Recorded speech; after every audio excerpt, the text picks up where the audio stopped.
Ghost Stories for Kids, A Friendly Ghost in Tears, Adventure Stories for Kids. Written by Jeff Child, narrated by John H. Feskins.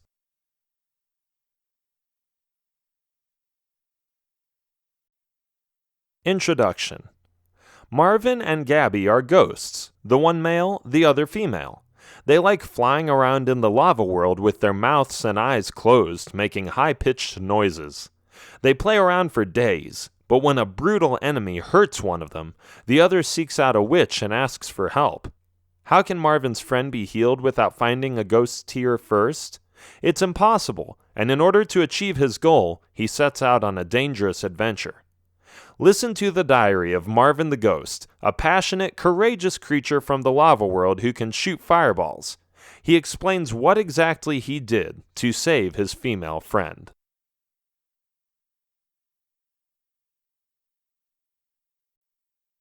Entry 1. Playing Around. I am a ghost, and my name is Marvin. Yep, that's it. Oh, you want to know more about me? Well, I love spitting fireballs and flying around, screeching and yelling along the way. When I fly, my tentacles always flap in the wind a little. I like the breeze and the feel of being above everything else. My home is the lava world. I've never actually left the lava world. It's a place of lava and rocks, of lava falls and rocks. I know you might be thinking, why would you want to live there? Well, because it's the perfect temperature for me.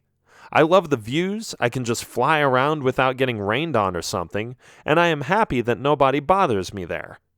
No one else needs to bother me anyway, because I have my best friend with me all the time. Her name is Gabby. Both our parents passed away already, so we ended up meeting and immediately had something in common. We were orphans. At first, I was a little skeptical, because I am a boy and she is a girl. I wasn't sure if playing with girls would be fun. But it was.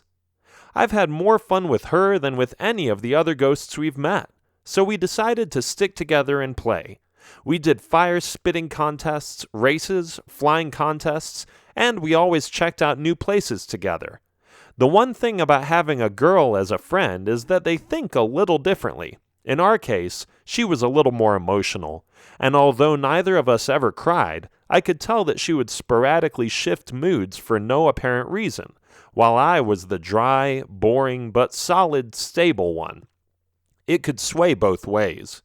She could be overly dramatic about something banal, or be completely excited about something I didn't appreciate enough. So we complemented each other. We were different, but the combination was just what we needed. The things I lacked were her biggest strengths, and what she was bad at was my best quality. One time, it became apparent how she exaggerated things that weren't important to me. She could have just taken it like a man. A woman. I guess it doesn't make any sense then, but you know what I mean. But instead, she went on and on about it as if it was the end of the world. We were flying around in one of the gigantic cave areas of the lava world. It was a lot of fun. We went in circles, dashed forward, and tried to land on rocks as quickly as possible after a sudden drop. Those were the games we were playing. But suddenly, she hit one of her tentacles on a stalactite. "Ouch," she said. "That hurts." "What just happened?" I asked.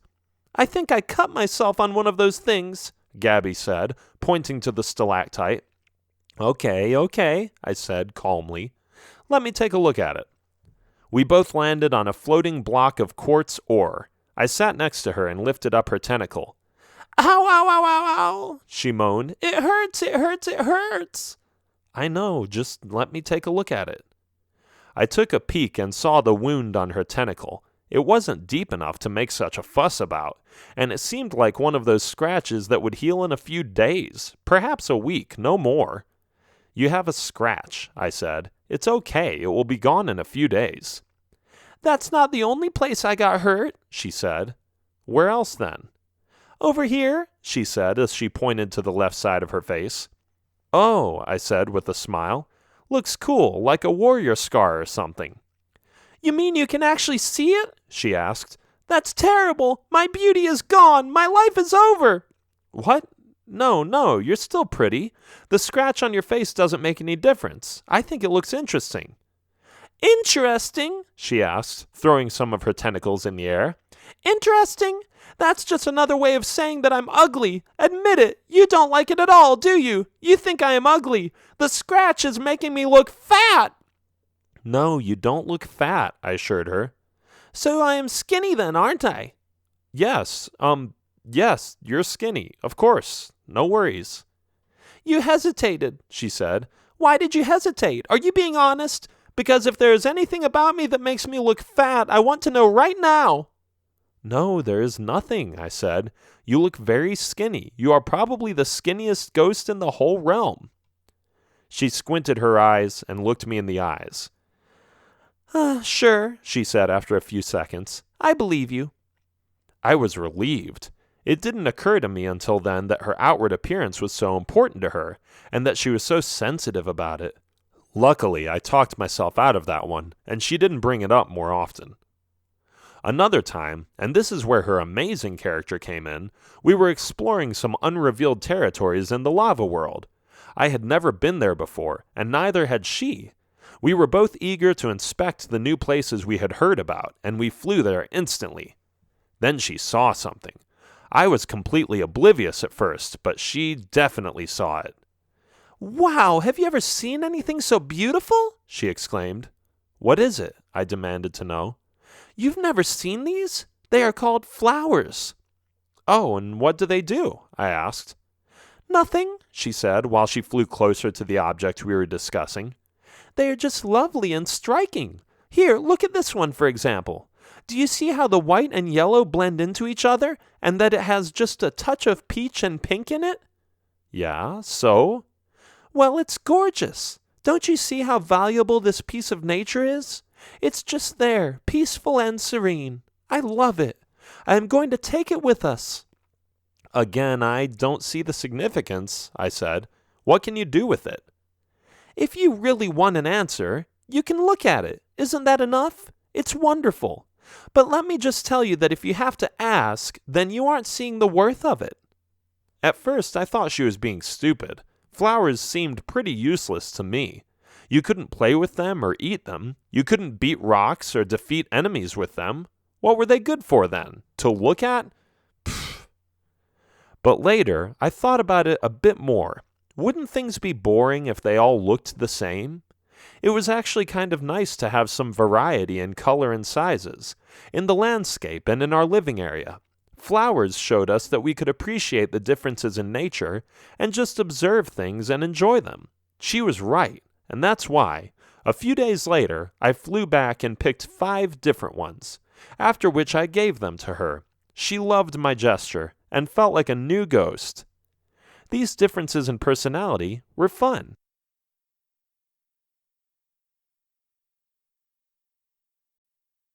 Entry 2. The Villain. Marvin! My friend shouted one day. Where are you? I am over here. What are you up to? Not much, she said. I just saw something on the other side of that lava stream. It's some kind of shining object. Shall we go check it out? Okay. We flew around a few pillars and stalagmites, and we arrived at the said location. Gabby pointed at the object, and we landed on the ground right next to it. It's a golden sword, I said. Thanks for showing me this. We can have some fun with this. But before we knew it, the owner of the sword came at us, raging and yelling, That sword belongs to me! It was a pig zombie. He obviously wanted his weapon back and didn't want us to touch it. Get your tentacles off that sword, he yelled. We were startled, and even though we saw how serious he was, Gabby still couldn't resist the temptation of touching the shiny surfaces of the beautiful gold. She reached towards it and slid her tentacle across the blade. So pretty, she said. But then the pig zombie picked up the sword, swung back, and with all his might stabbed my female friend in the face. Ah! Gabby screamed as she fell backwards. I'll get you too, the pig zombie said, trying to hit me with the same deadly blade. He missed. I flew around him. He tried again, and he missed another time. Stupid pig zombie. I had it. I was sick of this zombie-like meanie hurting my friend and trying to kill me. I breathed in and got ready. Then I aimed and fired. Whoosh! The fireball sped through the air and hit the pig zombie in the face. Ah! You demonic ghost! The pig zombie screamed. After that, he disappeared, taking his glistering sword with him.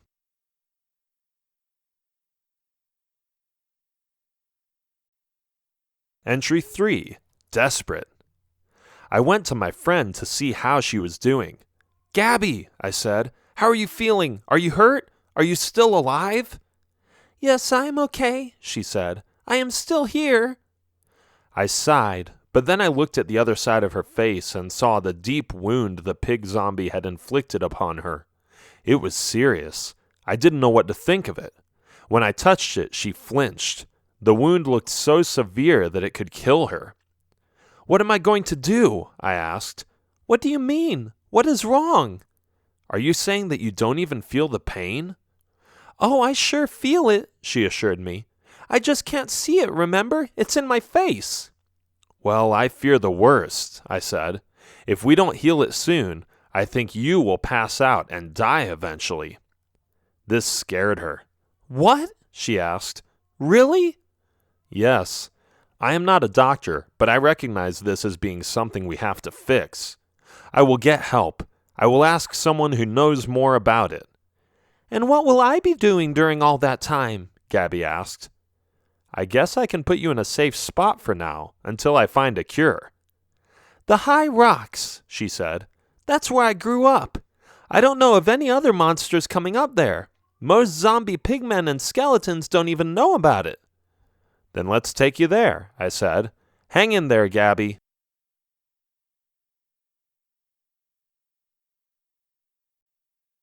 Entry 4. Looking for support.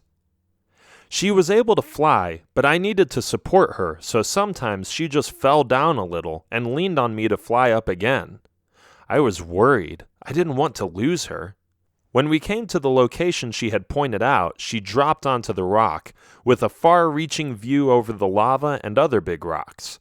She gasped for air for a minute.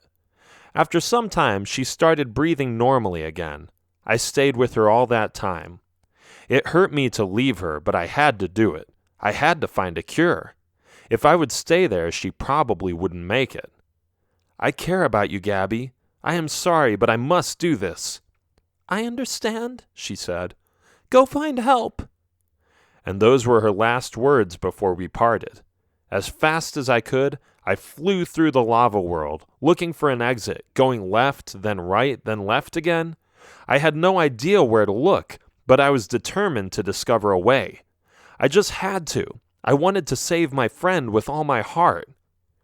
There, I said after a few hours. In front of me, there was a portal, a weird circle or something that would help me teleport to the outside world. I didn't hesitate. I went for it. I flew directly towards it and found myself being transported to some other realm. It only took seconds, and I thought it felt a little funny. It almost made me dizzy. Poof! Before I knew it, I dropped onto the ground. The soil was covered in grass and flowers, and some trees were around me as well.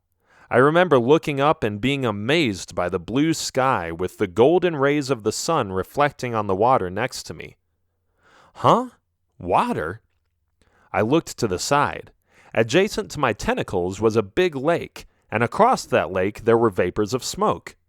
The lake looked crystal clear and clean, but I still didn't like it. I was used to the lava. It's a little chilly here, I said. Then the smoke caught my eye again.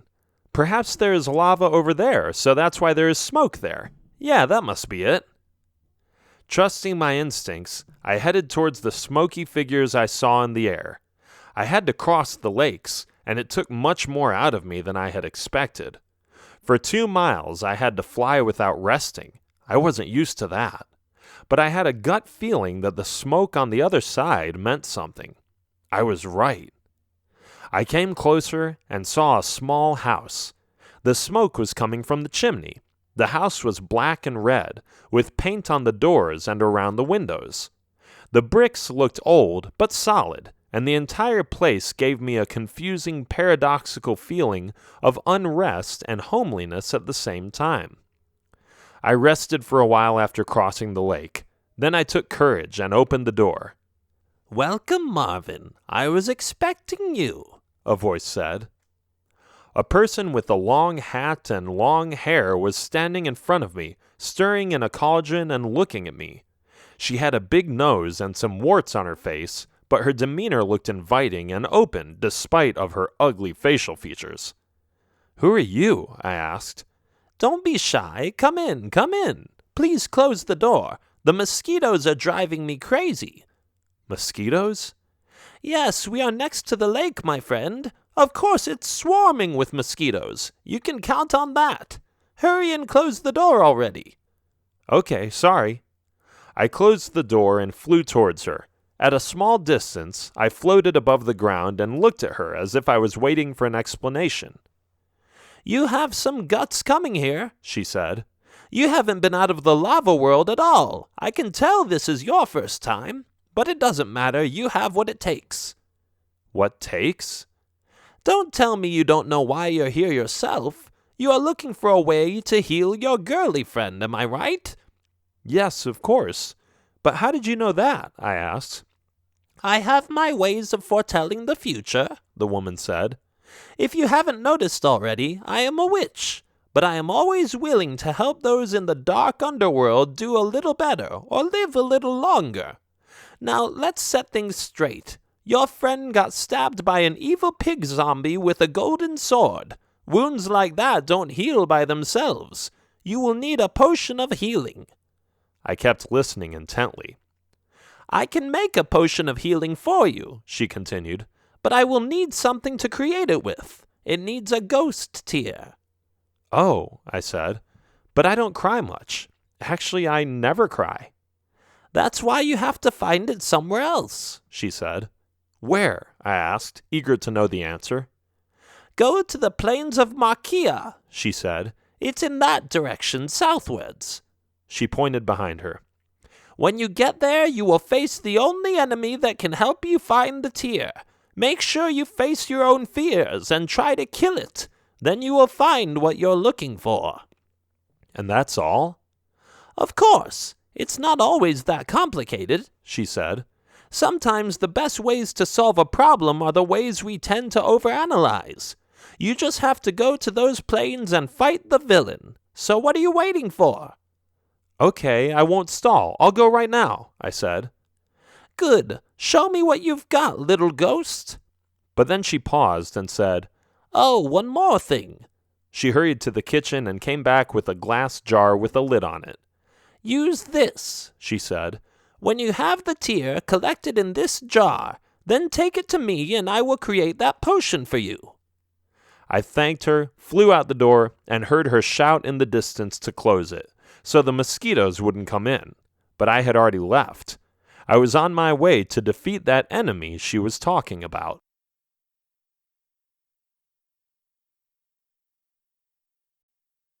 Entry 5. The Chase After the Tear. I set forth on a journey to those plains, the whatever plains that she had mentioned. I was certain that if I would just fly south, into the direction she had mentioned, then I would bump into that enemy eventually. I just didn't know how big the villain would be at the time.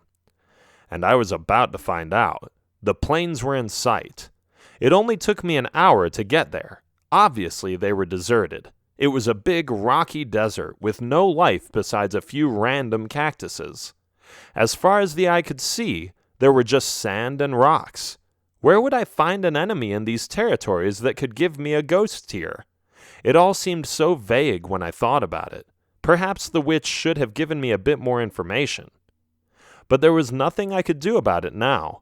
Time was ticking, and every minute I wasted was another minute closer to Gabby's death. So instead of questioning the witch's wisdom and directions, I just kept flying until I would see something. There! Something else was flying above the ground, but far into the distance. Guessing that this was the villain I had to face, I increased my speed even more, exerting myself to the extreme. When I came closer, I was happy to see that the animal in the air was flying in circles, and that it was easy to gain some distance on it. But when I came really close, my mouth fell open. The tiny dot I had seen from afar wasn't so tiny anymore. It was a humongous dragon. How was I ever going to defeat this black monster? It made me hesitate. But to save the life of my friend, there was no other way than to endanger my own life. I have to do this, I said, breathing deeply to calm myself down. If I don't do this, Gabby will die. This dragon has to die. I flew towards it, and it didn't take long before it saw me. It screeched and immediately spat some acid at me. I dodged the spitballs and spat some fireballs back at the dragon. Fortunately, it wasn't as agile as I was. Moreover, the dragon was a lot bigger, so it was easier for me to hit it than for the dragon to hit me. But it had no effect. The fireballs I was spewing landed on the dragon's thick skin and had less of an impact than a drop of water in the ocean, or a match in the vast mass of lava in the lava world. No matter what I compared it to, it seemed to do nothing at all. I was shocked. Usually, my fireballs killed or at least harmed enemies severely. Not this time. It threw me off guard. I didn't expect it to return my attacks so quickly. The dragon was a little annoyed by my fireball and flew towards me, after which it hit me with its claw. Thud! My face hit the ground, and I was knocked out. What a disaster.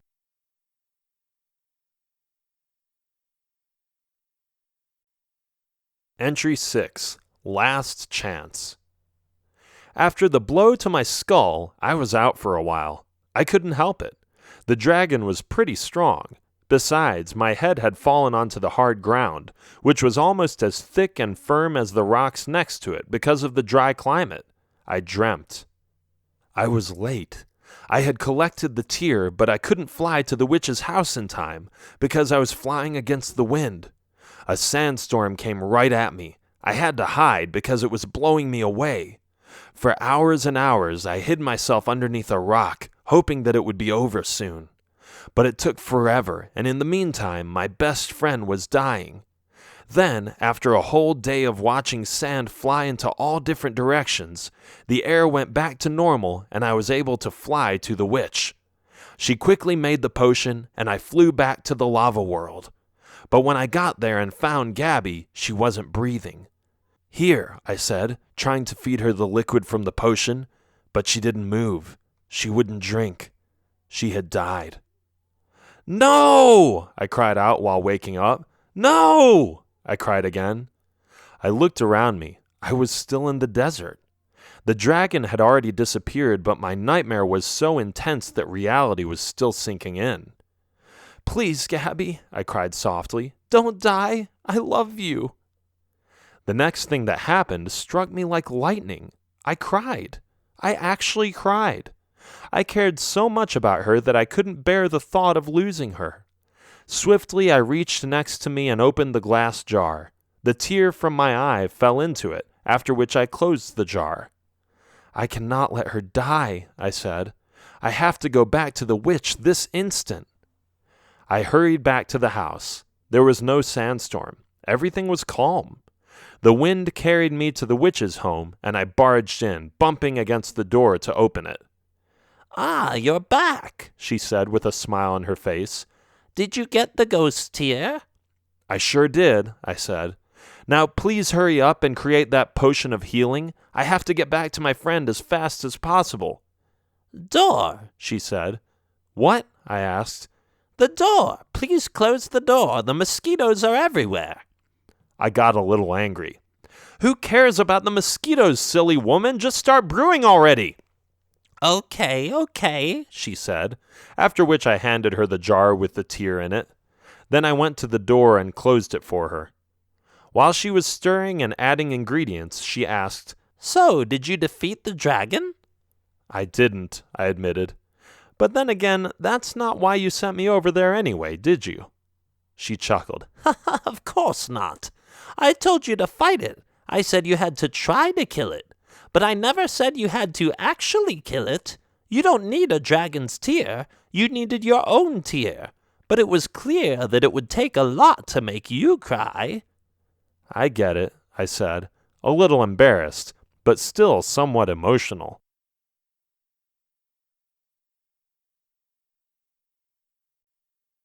Entry 7. To the rescue. That should do it, The witch said after a few minutes of cooking. She took a soup spoon and scooped up some of the liquid, after which she poured it into a little bottle. Make sure she drinks everything, she said. This will increase her chances of survival. Thanks, I will take it to her, I said, happy that I could finally leave. I swung the door open and flew out with great speed, flying over the lake and heading back to the portal. I might have heard the witch shout in the distance to shut the door again, but I didn't care. My friend's life was at stake. I had no time. When I came to the portal, I got the same dizzy, funny feeling as I went through it again. Poof! I was spat out above the lava, almost falling into it and barely managing to fly up before I touched it. Now, where was I supposed to go again?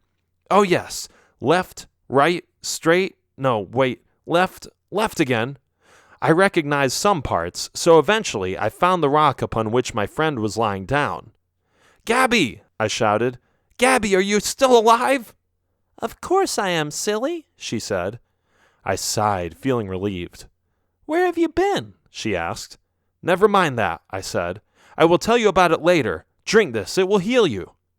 She accepted the potion and drank the whole thing. Yuck, she said after finishing it. It's disgusting. A small price to pay, I said, laughing a little. We talked a little longer, just about stuff I had seen in the outside world. Within minutes, the wound in her face disappeared. I cried a little as I gave her a hug and a kiss, but this time there were no tears of sadness or pain, just tears of happiness. And it didn't even leave an ugly scar. You are as beautiful as you were before, I said. She laughed. The end.